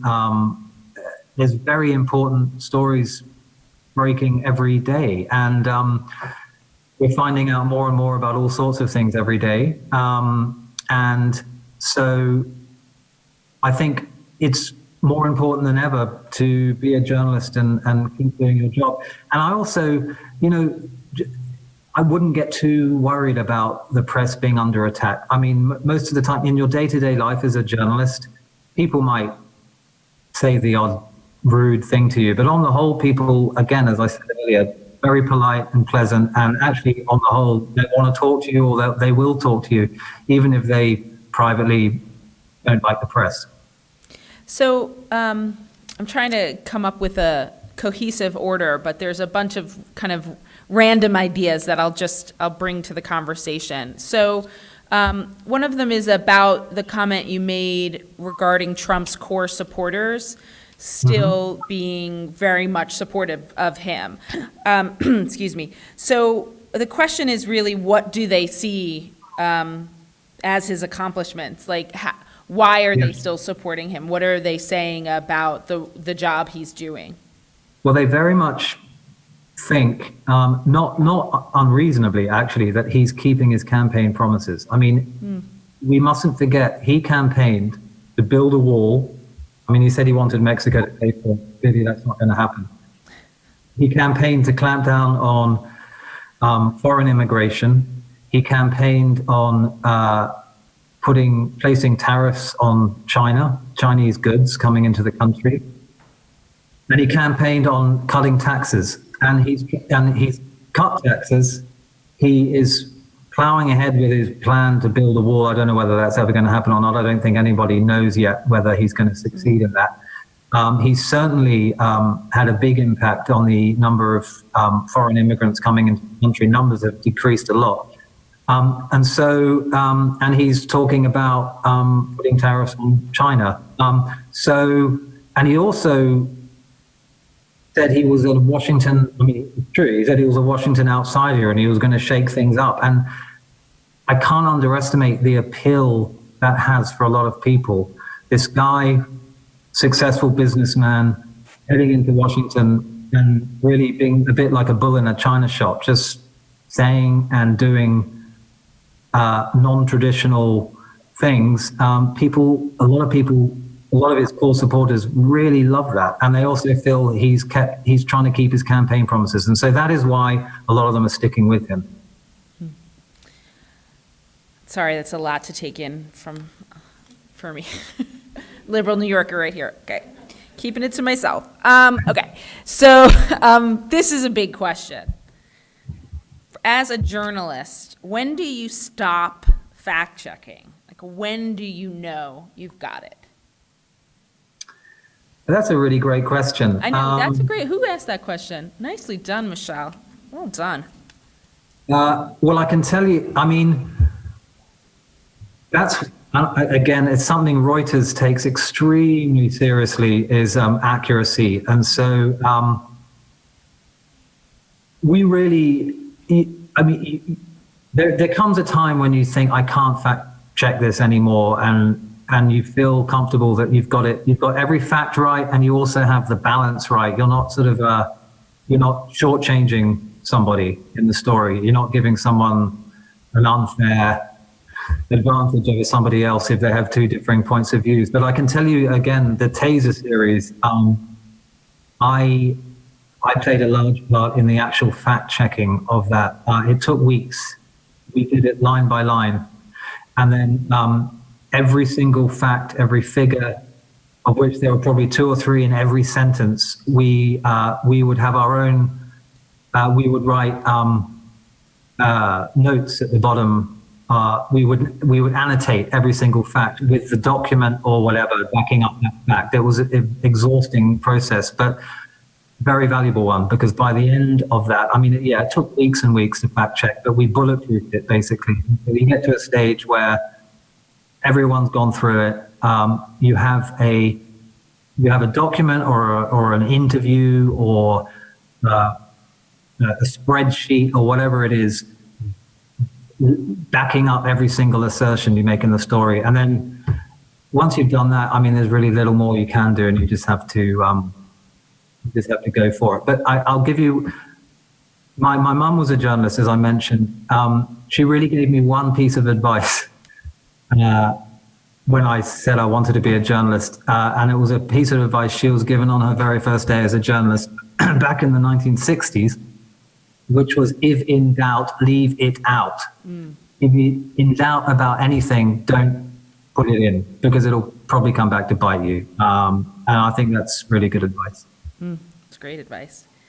Okay, a couple more questions, Tim. A question about whether critics have some credibility when they say that media are biased against Trump.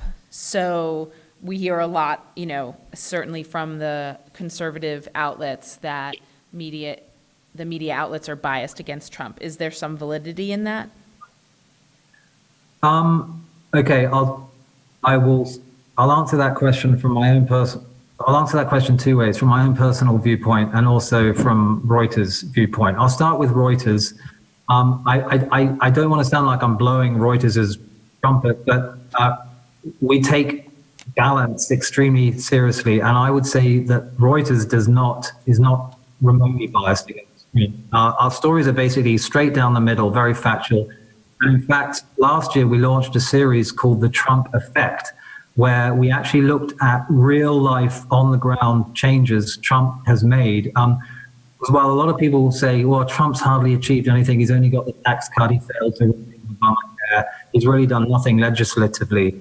But he's rolled back dozens of Obama-era regulations through executive order, which is having profound impacts in many ways. And so we've got this rolling series called The Trump Effect. So we've had a really good look at actually things he's achieving, whether or not you like them. I would say, yes, I think there probably is some validity. I mean, I haven't looked at this recently, but I mean, there's quite a lot of studies showing that a vast majority of stories in the media about Trump are negative rather than positive, which you could say is evidence that the media is biased against him. I think it's probably fair to say that a majority of reporters are not Republicans. Probably a majority of reporters vote Democratic. So again, if you're a conservative and you're a Trump supporter, you're probably not totally unjustified to think there's some inherent bias in the way he is covered. Although, having said that, I think most journalists really strive to be fair and not go out of their way to write negative stories about him. Because as you know, often it's difficult not to write negative stories about President Trump when he tweets something that's plain wrong or false. You have to report that. So what would you like the general public to know about journalism that they don't seem to know right now? Oh, I think fundamentally the vast majority of journalists get up every morning wanting to write fair and accurate stories, and they want to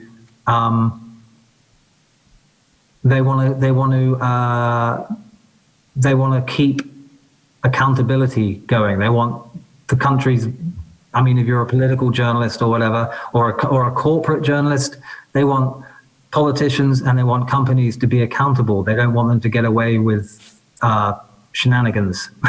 And I think that's what most journalists really strive to do, is to tell the truth and expose the truth and bring sunlight into shady areas of public life that people don't know about. Journalists don't get up with most journalists don't get up with some sort of weird agenda to try and pursue. They're trying to just do the best job they can. And what about, so there's some people in the room that are aspiring journalists. So what advice would you have for them? Should young people become journalists in this day and age? I hope so. I mean, journalism is an incredibly important check on the powerful. It's really probably the most important check on the powerful, apart from maybe the judicial branch, the courts and the judges. So please become journalists. It can be really hard work, but it's fascinating, and it's a lot of the time it's really fun. It's a great career. It's great for people with short attention spans like me, because most days you're doing something different, and you learn new stuff all the time. I mean, I've taken on beats, particularly at Reuters. For example, after the 2008 financial crash, I became an economics reporter. I don't know anything about economics, and had to really learn a lot very quickly, and it was fascinating. And another thing I learned from that was there's no such thing as a dumb question. If you don't understand the subject you're writing about or filming about, you're never going to be able to explain it properly to your readers or to your viewers. And sometimes dumb questions are the best questions, because you ask a really basic question of a politician or a businessman or whatever. And if they can't give you a straightforward answer, then you're kind of onto something right away. So the only thing I will say is if you want to get into journalism, you've got to really, really, really want to get into journalism, because a lot of people want to get into journalism. And I mean, if you're desperate to get in and you stay focused, you'll definitely make it. But you need to be persistent. And it took me 2 or 3 years to really get my first proper job in journalism. I had a file of rejection letters that was, massive. But I was very determined, and I think you just need to be persistent and determined, and you'll definitely do it.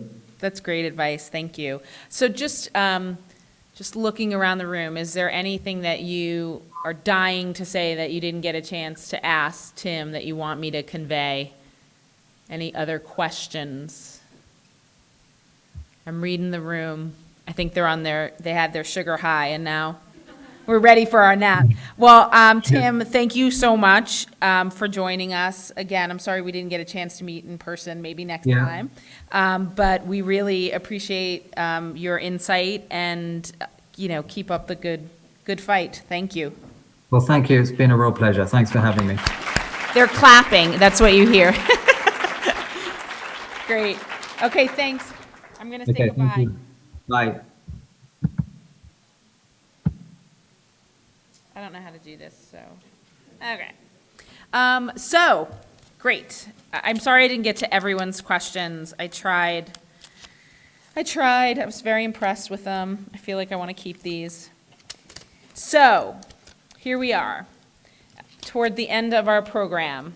So this is the part of the day that I kind of like to hear a little bit from you all to see what are you thinking about? We've heard a lot of information. We've heard from a lot of different people.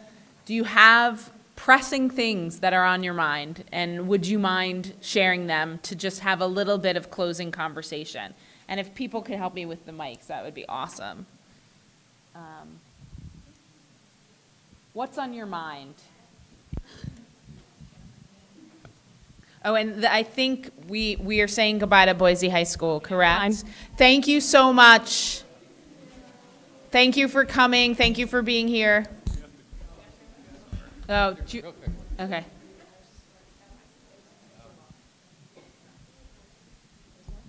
Okay, we're going to wait. Thank you. You are the future. Don't screw it up.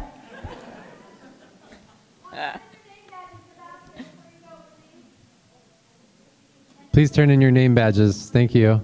They'll be recycled. Jordan and Taylor, do you want to come over here so that you're a part, or you're fine? Okay. Okay, what's on our mind? Someone start this off. Seth, what's on your mind? Dr. Ashley? Okay. Thank you. That was painful silence. Okay. So this is actually an idea that came out of something that a number of people in the room were at on Monday that I'm still kind of percolating over, and kind of speaks to one of the questions that someone asked about, like, well, what can we do about this? And one of the ideas was, wouldn't it be awesome if part of like an onboarding process, whether it's onboarding at a new job, onboarding at a university, your first day at high school, that there's some sort of like confirmation bias training or some sort of integral opportunity for folks to talk about some of these topics that we've been talking about, because I think that does feed into the ability to have a civil discourse, which was kind of the other part of the media literacy bit. And so helping kind of empathize with folks that maybe aren't quite as similar to yourself. And so I'm still kind of kicking that idea around, but today having these conversations made me realize, I'm like, wait a minute, what if that was part of like, welcome to the university, here's how to not be a complete jerk to your fellow students and faculty members, and how to be a contributing member of the discourse rather than someone who's just shutting it down.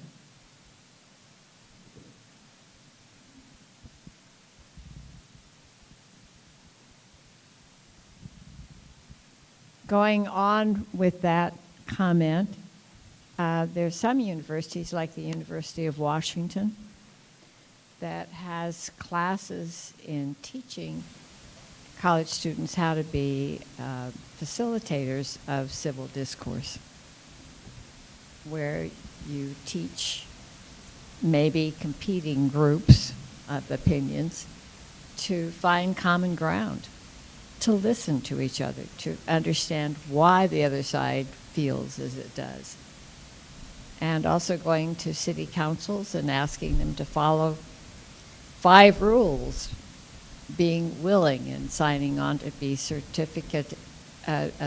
a certificate to follow those rules of discussion. An example being don't interrupt. But there are ways to use what we've been talking about, I think, to go on from there.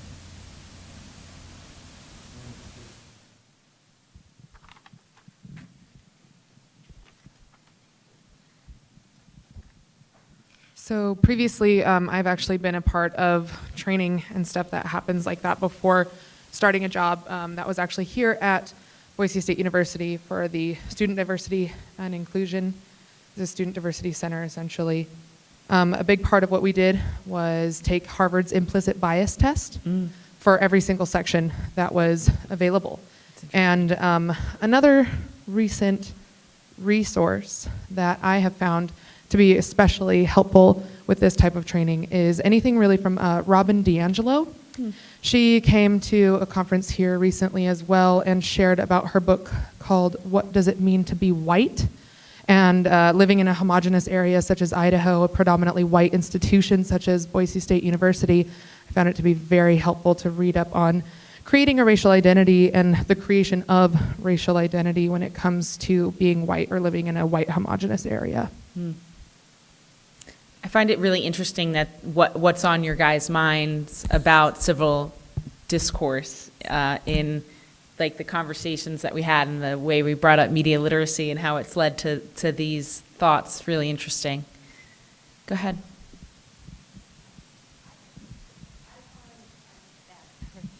I've been fascinated with the drawing, and I realized that I either missed the explanation for it, but I want to know why that's happening, and because I think it's just a really amazing way to keep recapping the day, and I notice a lot of people just are, maybe if there's a little bit of, they need a variety, they've just been staring over there. So it's just been something so important to the day, and I wonder if you guys... I'm so glad you said that. It's so funny. It didn't even occur to me to tell you guys what was going on over there.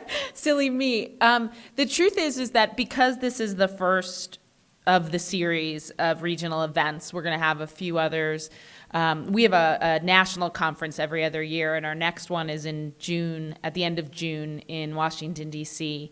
And we want to make sure to record the conversation that's happening at these different regional events, right? And try to replicate some of the focus of the conversation so we can see patterns and see what's on people's minds in different locations. And I've always been really fascinated with graphic facilitation. So this is something that I've seen at conferences before, where the artist basically takes tidbits of the conversation and key points and graphs it, or makes a graphic representation of it, I should say. And so Sangeeta actually we were talking about it, and I'm like, we need to do this.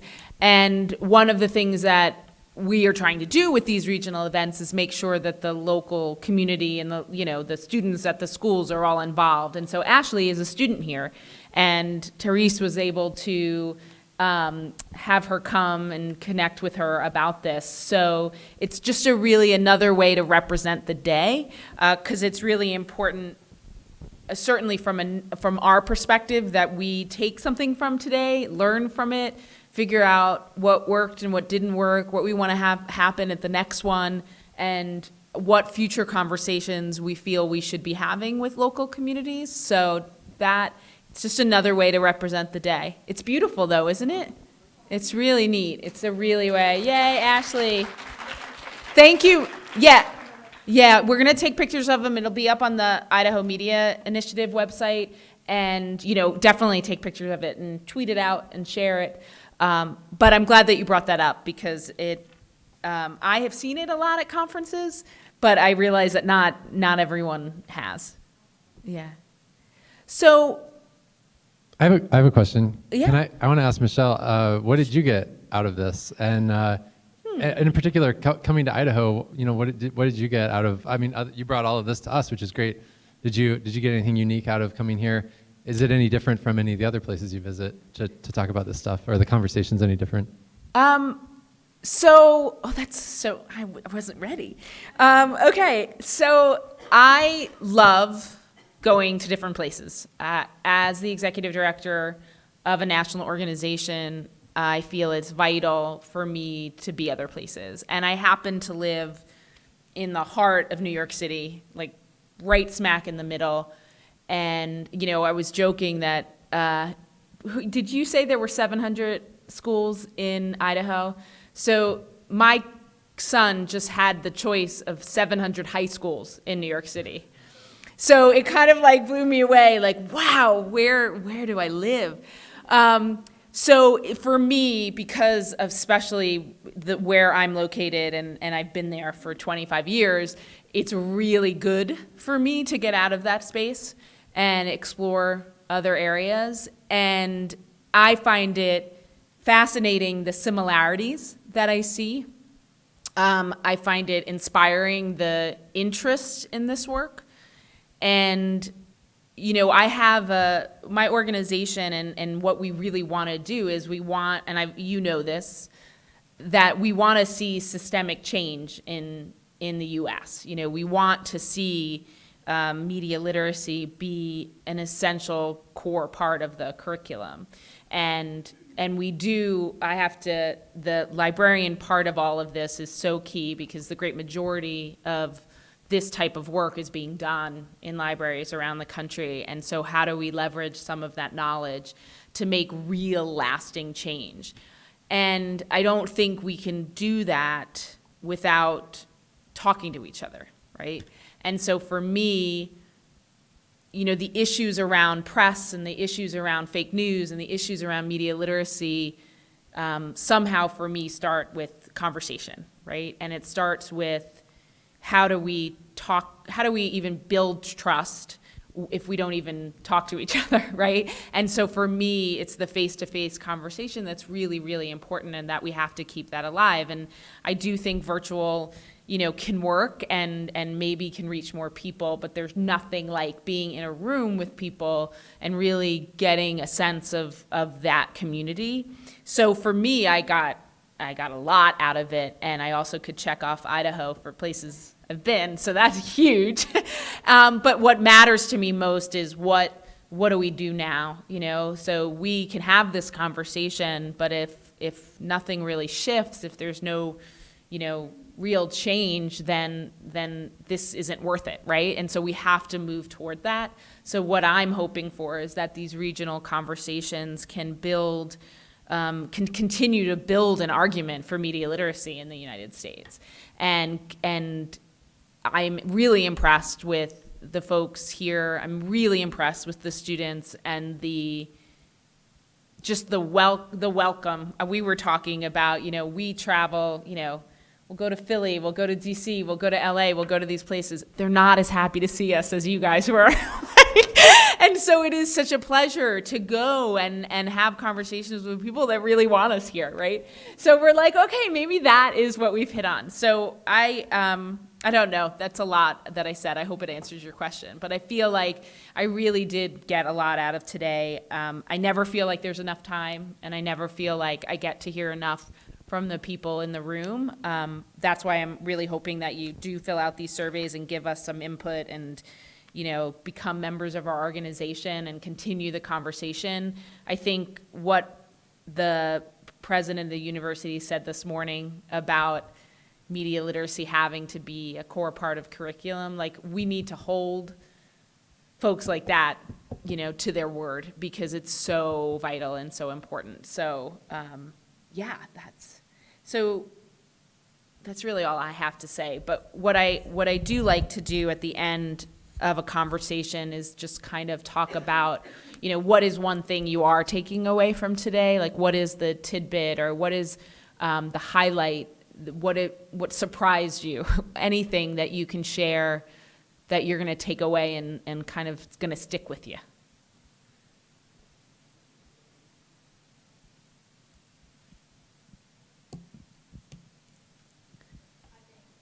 I'm going to give you a mic. Respect for journalists. Interesting. Good journalists. And to understand why to respect them. Yeah, that's great. I think it was Jason Lance that made the comment about some of the challenges that journalists are facing now with all the alternatives that consumers have are forcing journalists to do better work. And I found a parallel as a consumer of journalism and also an educator in points in my work. We're facing parallel challenges, and I think that those challenges are going to force us to be better in our work. And seeing all of these students, these high school students today, made me feel that these students are up to facing those challenges. Definitely. So yeah, being a student journalist here was really cool for me. Because when I'm a senior, and when I proposed my final project, like your senior capstone, I proposed a journalism project. It was like a podcast sort of a thing. And my professor, when I did my proposal, he was like, wow, I have not had a proposal like having to do with journalism in a long time, because he's just noticed a lot of students will slowly throughout their time in college will start to move away from that because they think it's irredeemable, or for whatever reason they've been jaded by it or something. So it's cool to come here and see people that are motivated by it and are passionate about the redeeming qualities of it.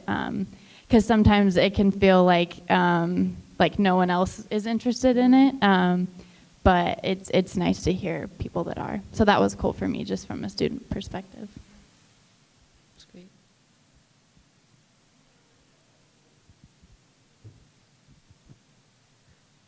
One thing that I thought was really interesting was actually starting to see the kind of emergence between the two tensions of who should be creating news. So I thought it was something to watch about, do we want our news from the experts and these journalists who have these kind of ethics and morals, but people don't seem to trust them so much anymore? Or we have this new kind of creation economy where everyone's creating information all the time and sharing it themselves. And so do we want our news to come from the people, for the people, by the people? I thought that that's something new and interesting to watch for me. my mind has been stuck on that same thing in our word bubble that had the word everyone as the biggest. And I'm like, wait, really? I'm confused. I'm missing something. And it reminded me of, I haven't read the book, but I heard Bob Custra's, a part of Bob Custra's Reader's Corner on the death of expertise, Tom Nichols' book. And it sounded really interesting, but it talked about how we just don't value expertise anymore in our country, and it made me think about the journalists and how they've been under attack, and how it seems like there's this trend of, well, anybody can be anything and do anything, and you don't have to have any kind of special training to be a teacher or a journalist or a president or whatever. And so it just, my mind is stuck on, do we really want everyone creating? And I'm happy that there's people who know how to be journalists and go to school for that, because it seems like a really hard and important job.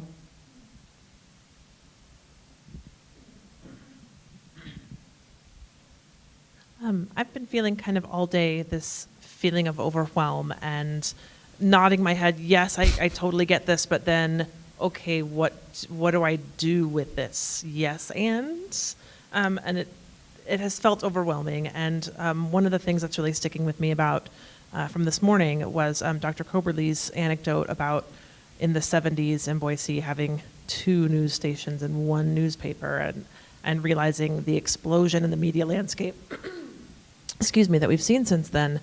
And kind of a reminder to cut myself some slack. Like, of course we don't know what to do. Like, things are so different than we would have ever imagined. Of course I don't know what to do right this minute. And it's okay to sort of be in that spot and recognize that this is really confusing and overwhelming to everybody. Yeah, I think that's such a good point. And I do a lot of conversations with parents, and they're so overwhelmed. Like, they're so overwhelmed and stressed out. And I think that idea that we have to cut ourselves some slack, like the change is just, the pace of the change we have not ever seen before, right? You know, it used to be we'd have like 50 years to get used to a new communication system, right? And, you know, it's just that we do have to cut ourselves some slack. We have to be kind to each other, and we have to recognize that we're all trying to figure this out. And the more we can do that together, the better we're going to be. But, like, yes, it is overwhelming because the pace and the size of it is unprecedented. But it's not you, right? It's not you. In a similar vein to that, earlier someone mentioned that this is a grassroots movement. This is something that we can do individually within our sphere of influence. And it is just our application, our creative application of wanting to be better citizens, better consumers, better creators of this news and this information. And so really it's about noticing our allies, who those allies are, communicating with them, trying creative things, and when they do work and when they don't work, sharing that information so that we can all move forward more cohesively and with these open lines of communication.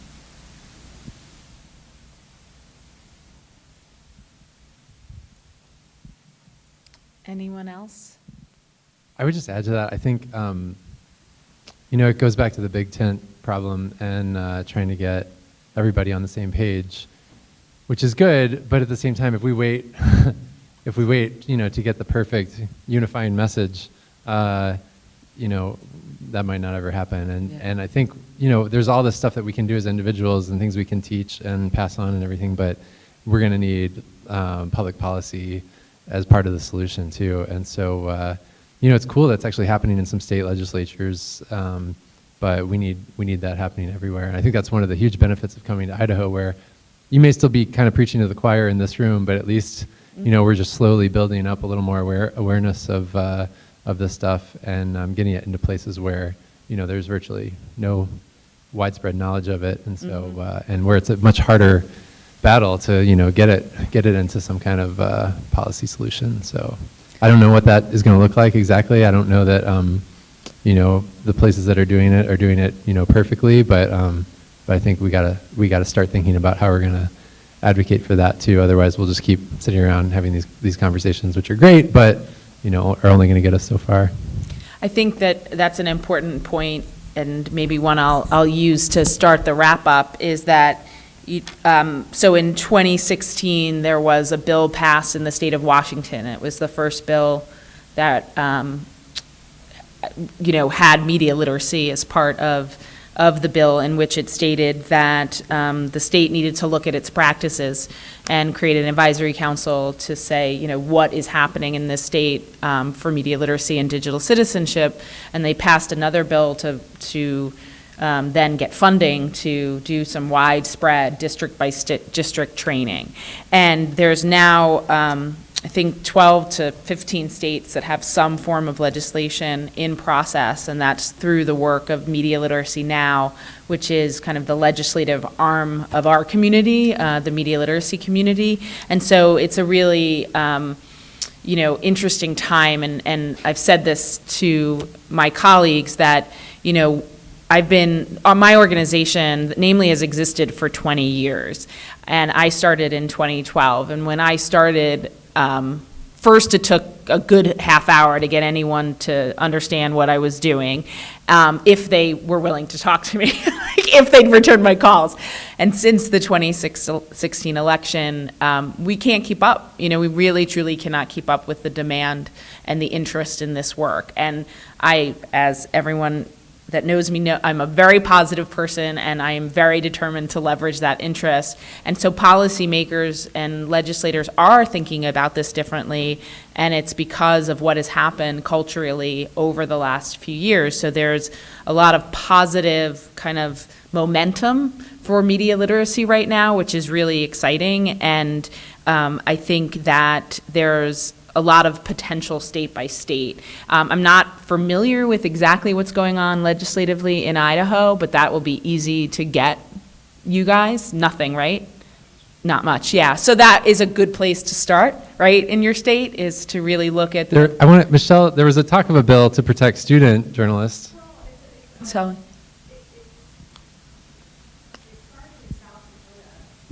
It's called New Voices legislation, and it's not necessarily about students. I can tell you that as a journalism advisor for a high school newspaper, that when my students had ideas, that I said, yeah, that's great, go for it. It was responsible, but it would do something that the administrative didn't like, about their image. So they would call me to the office, and we did our best to make it about the kids. I'm pretty strong, so I could push back, but a lot of journalism advisors in high school are just simply taking that job because it's the one offered, right? They're not journalists at heart. So, and that's nothing against them, but what happens is, if they get called into the principal's office, they probably go back and start from there, and the censorship just is insidious. So New Voices legislation is the type of legislation that will say, if you're an advisor and the students who are using their First Amendment rights to do what they're supposed to be able to do, if they write something, then the advisor cannot be fired, which it sounds like that shouldn't be the case anyway. Yeah. But I was even written up. I mean, it's they make it a personnel issue, and I don't mean they, but they have something that's important for them to protect, just like anybody in a government office. And so, when you're a high school journalist or a high school advisor, you're not only an employee, but you're a journalist. I mean, the gray area there is quite large. So, and a lot of it's just personal responsibility, like everything else. So, if you guys hear about New Voices legislation, there's really not a downside. It's just an upside that will give people more teeth to be able to allow their students to learn about journalism in high school. Great, thank you for that info. So I just wanted, I don't know, Sangeeta or Laura, if you have any anything that you want to share or anything that you want to say to wrap up the day? I didn't warn you that I was going to do that, but I don't know. Any parting words? Actually, I was going to just, well, thank you, everybody. I think from sort of my selfish standpoint, sorry. That's fine.